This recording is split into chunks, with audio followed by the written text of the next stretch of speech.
अस्सलाम वालेकुम व्यूअर्स। आज हम जिस टॉपिक पे बात करेंगे वो है हमल के पहले ट्राइमेस्टर यानी हमल के पहले 3 माह में क्या खाना चाहिए।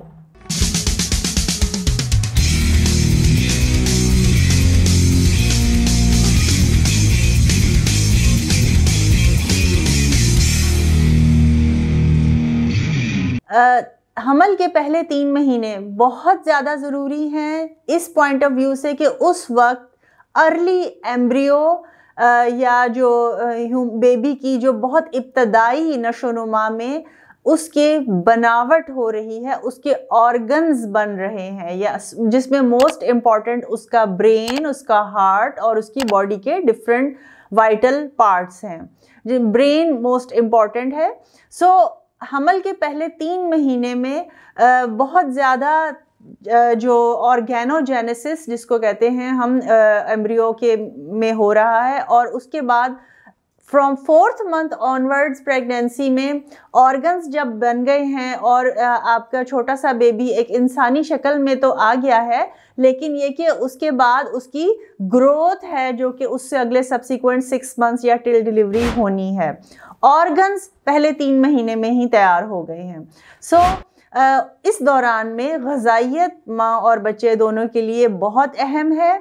उस ग़िज़ाइयत को हम आर्बिट्रेरी 2 हिस्सों में डिवाइड कर लेते हैं। एक है नेचुरल इंग्रेडिएंट्स और एक है अद्वियात या अद्वियात का इस्तेमाल। सो अगर अद्वियात के इस्तेमाल पे आए हम तो तमाम किस्म की गैर ज़रूरी अद्वियात से मुकम्मल परहेज़ करना ज़रूरी है। इसमें एंटीबायोटिक्स शामिल हैं और इसमें इवन वो अद्वियात भी शामिल हैं जो कि अगर आप किसी नफ्सियाती या जहनी प्रॉब्लम्स के लिए अगर कोई, या इसके अलावा लिवर के या किसी और इस तरह की मेडिसिन जो कि किसी और मेडिकल प्रॉब्लम के लिए ले रहे हैं, for example high blood pressure के लिए या डायबिटीज़ के लिए इवन, तो उन अद्वियात को डॉक्टर के मशवरे से ज़रूर उनकी मॉडिफिकेशन करवा लें कि वो अद्वियात लें जो कि प्रेगनेंसी के फर्स्ट ट्राइमेस्टर में सेफ़ हो, और हर किस्म की गैर ज़रूरी अद्वियात से परहेज़ करें।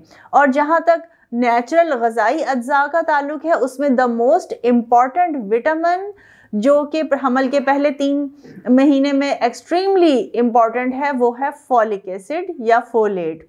फोलेट या फॉलिक एसिड का इस्तेमाल मुनासिब और एप्रोप्रिएट यूज़ हमल के पहले 3 महीने में ना सिर्फ बल्कि हामला जब हमल के लिए ट्राई कर रहे हैं, स्टार्ट किया है सोचना कि अब हमें हामला होना है, तो तब से इस्तेमाल होना बहुत ज़रूरी है, बहुत बेनिफिशियल है। ये भी बेबी के तमाम ऑर्गन्स की डेवलपमेंट में इसका बड़ा क्रूशल रोल है। इसके अलावा और तमाम ग़िज़ाई अज्जा अहम हैं जिसमें कि तमाम ज़रूरी विटामिन्स, मिनरल्स और डाइट में अच्छी गुड प्रोटीन, कार्बोहाइड्रेट और फैट डाइट का होना ज़रूरी है। हर एक चीज़ की एक मुनासिब मिक़दार का होना ज़रूरी है। और प्रोटीन्स में the best proteins are animal proteins जो कि मीट में हैं, बोथ वाइट मीट जैसे chicken and fish and red meat जैसे बीफ एंड मटन, और इसलिए और एग्स एंड पोल्ट्री। सो एक बैलेंस डाइट ही डिटरमिन करती है कि उस बेबी की नशोनुमा कैसे होनी है। हाँ, लेकिन इसके साथ ये बात है कि हमल के पहले 3 माह में ही ख़वातीन सबसे ज़्यादा उल्टियाँ, मतली और भूख की कमी और स्टमक अपसेट का शिकार रहती हैं।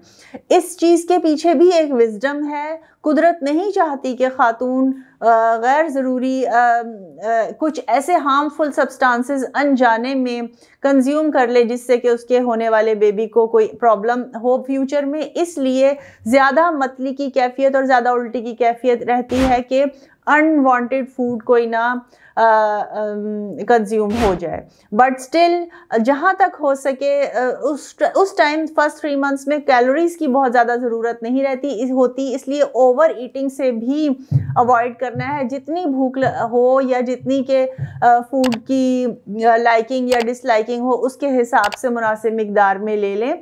अगर वॉमिटिंग के लिए कोई एंटी वॉमिटिंग टैबलेट डॉक्टर साहिबा ने तजवीज़ की है तो वो आप ले सकती हैं। और अगर बहुत ज़्यादा वॉमिटिंग है, इतनी ज़्यादा कि कुछ भी खाया पिया नहीं जा रहा, तो फिर डॉक्टर के मशवरे से ड्रिप या एंटी वॉमिटिंग का इंजेक्शन भी लगवाया जा सकता है। First trimester of pregnancy is very important, और इन कंक्लूजन सारा ऑर्गेनोजेनेसिस जो है वो डिपेंडेंट है इस बात पे कि खातून के मेटाबॉलिज्म और उनके अंदर तमाम ज़रूरी ग़िज़ाई अज्जा की मुकम्मल मिकदार plus folate and essential vitamins and essential fatty acids ये होना ज़रूरी है। आप अपनी ग़िज़ा को हिस्सों में डिवाइड कर सकते हैं, जिस तरह से कि एक फूड का पिरामिड होता है, प्रोटीन्स, कार्बोहाइड्रेट्स, फैट्स, और उसके अलावा lentils, fruits, vegetables and beans. अगर आप इस तरह का कोई यूज़ करते हैं पिरामिड, जैसे कि ये एक फूड का पिरामिड है, अगर आप इस तरह से एक फूड का पिरामिड बना लेते हैं तो फिर आप देख सकते हैं कि प्रोटीन्स की 3 से 4 सर्विंग, फ्रूट की 3 से 4 serving, dairy and dairy products, vegetables और ब्रेड, राइस, सीरियल, पास्ता की 6 से 11 सर्विंग्स, ये 24 आवर्स की एक अच्छी डाइट को आप 3-4 हिस्सों में या 5-6 हिस्सों में तोड़ तोड़ के डिवाइड करके और फिर वो अपना मील प्लान बना सकते हैं। आपकी तवज्जो का बहुत शुक्रिया, दुआओं में याद रखिए। अल्लाह हाफिज़।